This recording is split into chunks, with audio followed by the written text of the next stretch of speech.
بسم اللہ الرحمن الرحیم۔ السلام علیکم۔ ایک بادشاہ کے سامنے کسی عالم نے یہ بیان کیا کہ زانی کے عمل کا قرض اس کی اولاد، اس کی بہن، اس کی بیوی، اس کی ماں کو چکانا پڑتا ہے۔ اس بادشاہ نے سوچا کہ میں اس کا تجربہ کرتا ہوں۔ اس کی بیٹی حسن و جمال میں بے مثال تھی۔ اس نے شہزادی کو بلا کر کہا کہ عام سیاہ کپڑا پہن کر اکیلی بازار میں جاؤ، اپنے چہرے کو کھلا رکھو اور لوگ تمہارے ساتھ جو معاملہ کریں وہ ہو بہو آ کر مجھے بتاؤ۔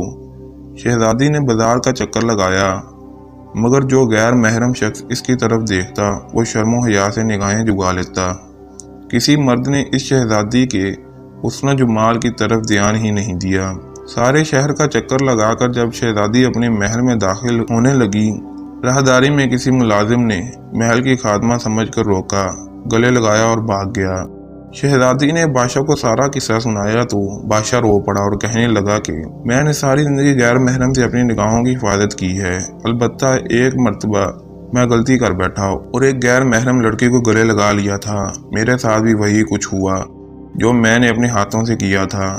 سچ ہے کہ زنا ایک قصاص والا عمل ہے جس کا بدلہ ادا ہو کر رہتا ہے۔